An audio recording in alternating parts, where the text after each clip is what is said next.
ধন্যবাদ এবং স্বাগত জানাই একটি ভিডিওতে। আজকে ভিডিওতে আমি কথা বলবো প্রবাসে থেকে কালচারাল কনটেক্সট ঠিক রেখে কিভাবে মানসিক সমস্যার চিকিৎসা নেবেন।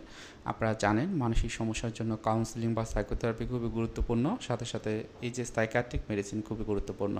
এখন যারা প্রবাসে থাকেন অনেক ক্ষেত্রেই দেখা যায় যে কাউন্সেলিং বা সাইকোথেরাপির দরকার হয় এবং তারা অনেকে আছেন যে ওইখানে প্র্যাকটিস করেন। আমার একজন ক্লায়েন্টের কথা যদি বলি, তিনি প্রায় 30 বছর ধরে কাউন্সেলিং বা সাইকোথেরাপি নিচ্ছেন এবং সেক্ষেত্রে একটা সময় তিনি আমার সন্ধান পান এবং আমার কাছে তিনি কথা বলেন এবং তার যখন 6টা সেশন আমার কমপ্লিট হয় তখন আমি একটা রিভিউ নিই এবং তাকে জিজ্ঞেস করি যে আপনি এই যে 30 বছর কতগুলো সেশন নিয়েছেন বা কীভাবে সেশন নিয়েছেন। তিনি বলে এরকম হয়েছে প্রায় 1 থেকে 150 সেশন ওখানে নিয়েছে এবং সে ওখানে থাকা অবস্থায়ও অনেক টাকা খরচ করেছে।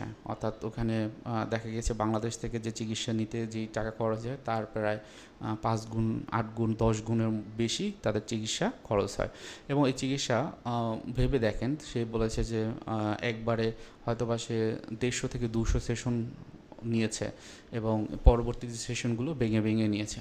তো সেক্ষেত্রে কিন্তু বড় রকমের একটা অ্যামাউন্ট তাদের যায়।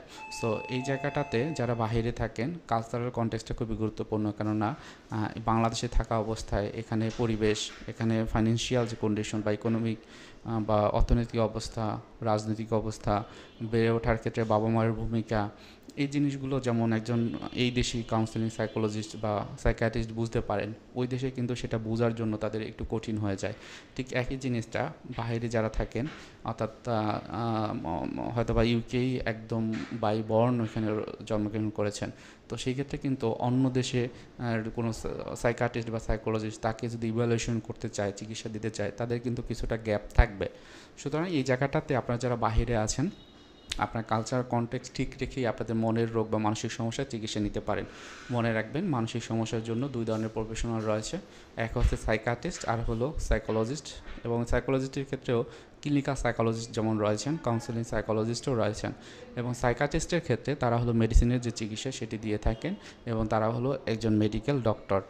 একজন সাইকিয়াট্রিস্ট যেমন হচ্ছে যে বিভিন্ন বিষয়ে প্রফেশনালি কাজ করেন, অর্থাৎ ফিজিওলজিক্যাল যে বিষয়গুলো, অর্থাৎ মনের যে সমস্যা সেটা কিন্তু অনেক ক্ষেত্রে শরীরের সমস্যার কারণেও হয়ে থাকে। সেই ক্ষেত্রে যে চিকিৎসাটি তারা কিন্তু ফিজিওলজিক্যাল যে কারণগুলো সেটি দেখেন, সাথে সাথে তাদের সাইকোলজিক্যাল বিষয়গুলো সেগুলোও কিন্তু তারা জানেন। তারা মেডিসিনের চিকিৎসাটি দিয়ে থাকেন এবং সেক্ষেত্রে খুব বেশি হ্যাম্পার্ড বা খুব বেশি সমস্যা তাদের ক্ষেত্রে হয় না, কেননা তারা যে পড়ালেখা বা তারা যে চিকিৎসা পদ্ধতি, তাদের ওষুধের যে জেনেটিক্যাল নাম বা কেমিস্ট্রি যেগুলো থাকে সেটা কিন্তু পৃথিবীব্যাপী সব থেকেই সেম। সমস্যাটা হয় কালচারাল ফ্যাক্টর ক্ষেত্রে, এই যে কাউন্সেলিংয়ের বিষয়টি, এবং সেক্ষেত্রে যেটি হয় যে কাউন্সেলিং নেওয়ার জন্য আপনাকে যদি পারেন বাংলাদেশ থেকেই একজনকে সিলেক্ট করা। জানি অনেকের ক্ষেত্রে এটা চ্যালেঞ্জিং, কেননা যারা কাউন্সেলিং সাইকোলজিস্ট রয়েছেন বা ক্লিনিক্যাল সাইকোলজিস্ট রয়েছেন তাদের পরিমাণ খুবই কম। আবার যারা রয়েছেন তারা হচ্ছে অনলাইনের মাধ্যমে চিকিৎসা দেওয়ার মতো বা যে ক্যাপাবিলিটি সেটাও কিন্তু আমরা গ্রো করতে পারিনি, কেননা একটা সময় ছিল ইতিকালি অনলাইন কাউন্সেলিংয়ের চেয়ে ফেস টু ফেস কাউন্সেলিংয়ে গুরুত্ব দেওয়া হতো এবং সেক্ষেত্রে অনেকেই আছেন যে যারা কিন্তু শিখেছে যে আমার এখানে চেম্বারে বা হসপিটালে আসলে তখনই আমি চিকিৎসা দেবো। কিন্তু অনলাইনে একটু মাল্টি ডাইমেনশনাল হতে হয়, যে কিছু বিষয় টেকনিক্যাল বিষয়গুলো সম্পর্কে জানতে হয় যেটি হয়তো বা তাদের জানা থাকে না। আবার অনেক ক্ষেত্রে হয় যে দেখা গেছে যে কাউন্সেলিং সাইকোলজিস্টের কাছে যাবেন তাদের পরিমাণ কিন্তু অনেক ক্ষেত্রেই কম, বা ক্লিনিক্যাল সাইকোলজিস্টের ক্ষেত্রেও তাদের পরিমাণ কিন্তু অনেক কম। যেমন আমি যদি বলি কাউন্সেলিং সাইকোলজিস্টের কথা, আমাদের এখন পর্যন্ত এই 2024 সাল পর্যন্ত 23 জন বা 24 জনের মতো রয়েছে যারা হচ্ছে এমফিল করে কাউন্সেলিং সাইকোলজিস্ট হয়েছে। এবং এর ভিতরে দেখা গিয়েছে যে অনেকে আছে যে এডুকেশনাল সাইকোলজিস্ট, অর্থাৎ বাচ্চাদের নিয়ে কাজ করেন এবং ভর্তি নিয়ে কাজ করেন, যারা কাউন্সেলিং সাইকোলজিস্ট রয়েছেন তাদের পরিমাণ এখন পর্যন্ত আছে 8 জন বা 10 জন। তো অন্যান্য অনেকেই আছেন যারা হলো মাস্টার্স করে ট্রেনি কাউন্সেলিং সাইকোলজিস্ট রয়েছেন, অর্থাৎ তাদের এই যে যারা কাউন্সেলিং সাইকোলজিস্ট রয়েছেন তাদের আন্ডার থেকে কাজ করা যারা এমফিল করেছে অথবা যারা সুপারভাইশন দিতে পারবেন তাদের আন্ডার থেকে কিন্তু তাদের কাজ করতে হয়। তো সেই ক্ষেত্রে তাদের পরিমাণ আছে মোটামুটি, কিন্তু ওই যারা আছেন তারাও কিন্তু অবশ্যই এডুকেশনাল কাউন্সেলিং সাইকোলজি অর্থাৎ ঢাকা বিশ্ববিদ্যালয় সেখান থেকে তাদের পাশ করতে হয়।